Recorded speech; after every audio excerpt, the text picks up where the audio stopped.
Krotchett. You're listening to Krotchett. This Krotchett podcast is originating from the Krotchett homepage at Krotchett.com. Your source for news, satire, reality, and fact-free analysis.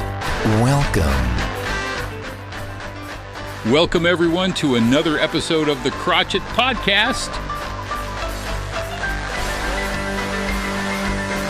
Krotchett. This week, it's Brain Raisons, the rant, rinse, and repeat, and one good thing. Right now, it's next week's news.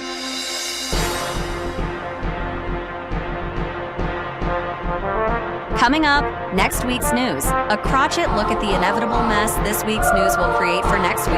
Now here's Krotchett. The Golden Loophole Trophy is dead, not postponed, not rebranded, dead. For years, it was the most anticipated event in corporate finance where the biggest names in tech, Amazon, Google, Apple, and X competed to see who could dodge the most taxes while still technically following the law.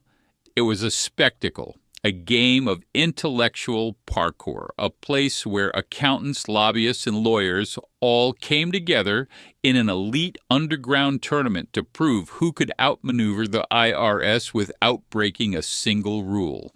But now it's pointless. Trump's back in office, and the whole charade has been deemed unnecessary. Why leap through flaming hoops when the government just lowers the bar to the ground and rolls out a red carpet?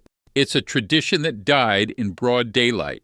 For years, the Golden Loophole Trophy celebrated the greatest tax avoidance feats ever pulled off. Amazon's infinite deduction loop, where billions in profit magically became operating losses by the time they reached an accountant's desk. Google's double Irish with a Dutch sandwich, a bureaucratic gymnastics routine so complex it required 3 continents to pull off. Apple's iTax shuffle, a masterful trick where money legally existed nowhere at all. X's Vanishing Revenue Act, a breathtaking performance where the company somehow always owed less tax than it did the year before despite supposedly making money. And now, they don't even need to try. The tax rate is lower. The incentives are bigger. The IRS is underfunded to the point of irrelevance, and billionaires no longer have to pretend to hide their money in the Bahamas when they can just tell the government, "Nah, we're good."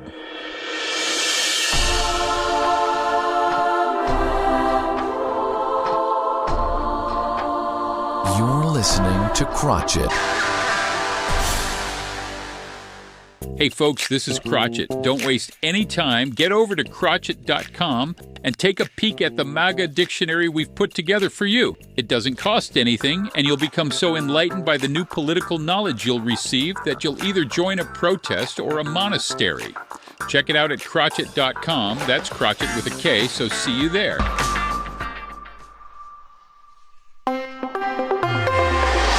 Join Krotchett for a sharp, satirical dive into history's blunders, revealing their uncanny parallels with today's missteps in a segment we call Rinse and Repeat. Here's where we scrub through the grime of history, only to find today's muck sticking to our boots.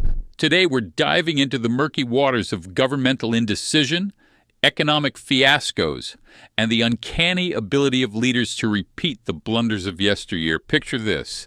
It's 1672, and England's King Charles II, ever the life of the party, realizes the royal coffers are emptier than a Puritan's dance card. To keep the good times rolling without the pesky burden of debt repayment, he decides to simply stop paying his bills, a move charmingly dubbed the Stop of the Exchequer. This masterstroke led to immediate financial chaos. The goldsmith bankers, predecessors to our modern banks, found themselves as solvent as a leaky ship. Prominent financiers like Edward Backwell and Robert Viner went belly up, dragging countless investors and businesses down with them. The economy took a nosedive, and England's credit reputation was left in a tatters. But hey, at least the king didn't have to pawn the crown jewels. Yet, fast forward a few centuries to Argentina in the late 1990s. A country that danced the tango with economic disaster. The government, in its infinite wisdom, pegged the Argentine peso to the U.S. dollar, aiming for stability but achieving the economic equivalent of tying one's shoelaces together.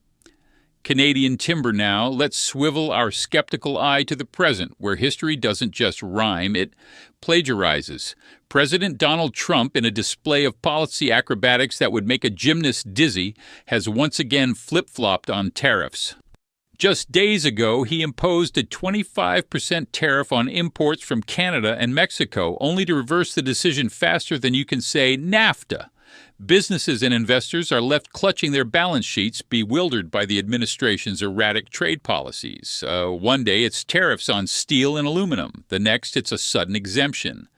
It's as if the White House trade policy is being decided by a magic 8-ball stuck on Ask Again Later.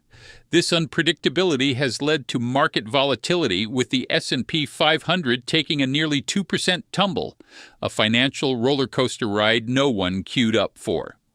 What's the common thread weaving through these tales of woe? A government's inability to maintain a steady course, leading to economic upheaval and public disillusionment.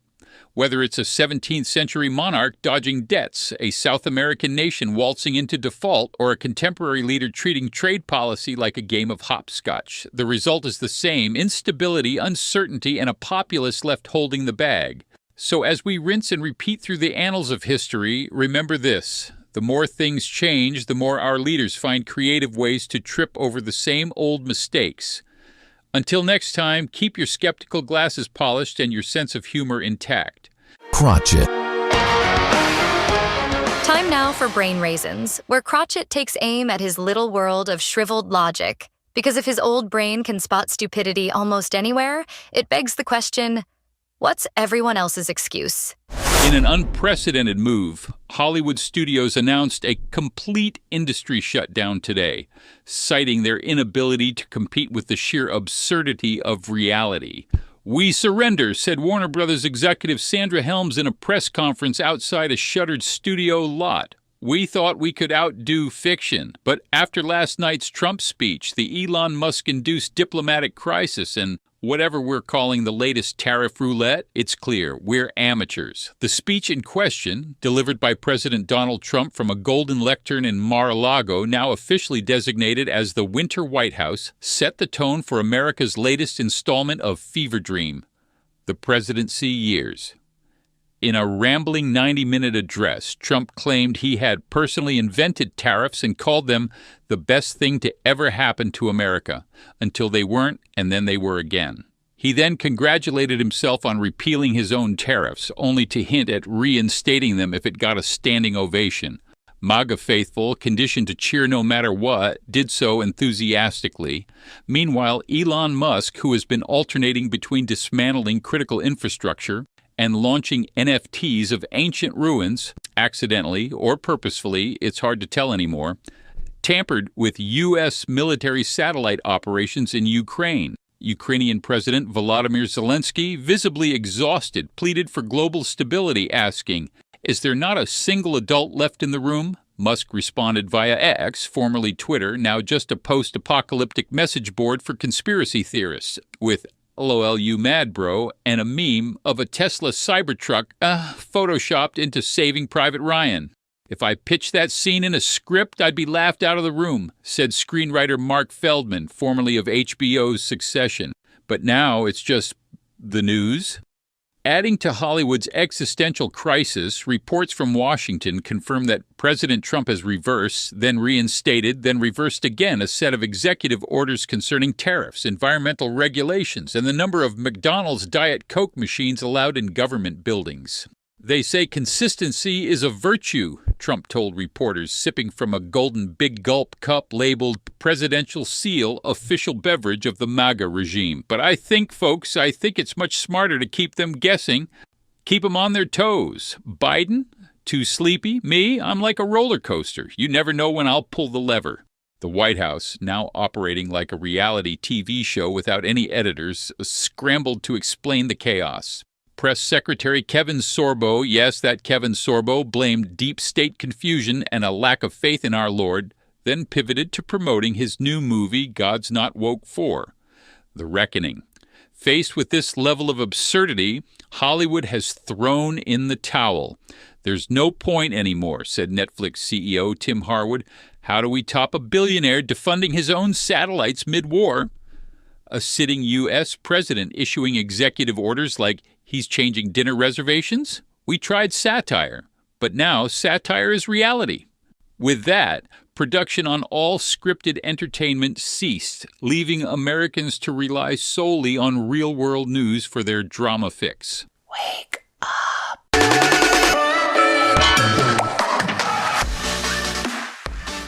This is the Krotchett Rant. In a bold move to transport America back to its glorious past, President Trump has embarked on a crusade to revive the relics of yesteryears.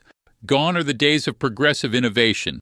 Welcome back to the era of plastic straws, incandescent light bulbs, and who knows, perhaps even the return of the telegraph. Remember the satisfying crunch of a plastic straw between your teeth? Neither do the sea turtles. Yet the administration has prioritized the resurgence of these petroleum-based sipping tools, rolling back regulations that dared to protect marine life, because nothing says progress like reinstating products that contribute to ocean pollution. Energy-efficient LEDs? Too modern. The warm, inefficient glow of incandescent bulbs is making a comeback, thanks to the administration's efforts to scrap woke energy standards. After all, who needs lower electricity bills and environmental sustainability when you can bask in the nostalgic inefficiency of the past? Why settle for safe building materials when you can have the fire-resistant charm of asbestos? Ignoring decades of health research, there's a push to reintroduce this hazardous material into construction, harkening back to a time when men were men and mesothelioma was just a fancy word. Low-flow showerheads and efficient dishwashers are under siege as the administration champions the return of high-flow fixtures and gas-powered stoves. Because wasting water and energy is a small price to pay for the freedom to scorch your toast on an open flame, the administration's disdain for environmental protection is evident in its systematic dismantling of regulations. From withdrawing from the Paris Agreement to weakening the National Environmental Policy Act, NEPA, the message is clear. Environmental conservation is so last century. The administration's energy policy reads like a love letter to the fossil fuel industry. By appointing former oil, gas, and chemical lobbyists to key environmental positions, Trump has ensured that the interests of big oil are front and center. This includes expanding drilling leases and cutting federal workforce, particularly in the EPA. Under the guise of making America great again, we're witnessing a resurrection of outdated practices that prioritize short-term convenience over long-term sustainability. As we hurtle backward, one can only hope that common sense will eventually prevail over this misguided nostalgia. As the administration doubles down on outdated energy policies, one can't help but wonder if kerosene lamps and horse-drawn buggies are next on the agenda. In the quest to revive the past, we risk ignoring the sustainable innovations of the future. But hey, at least we'll have plenty of coal to stuff into our antique steam engines. Krotchett. You've been listening to Krotchett. Be sure to visit Krotchett.com for more opinions, ideas, and stories pertaining to our overly exaggerated sense of importance. Thanks for listening.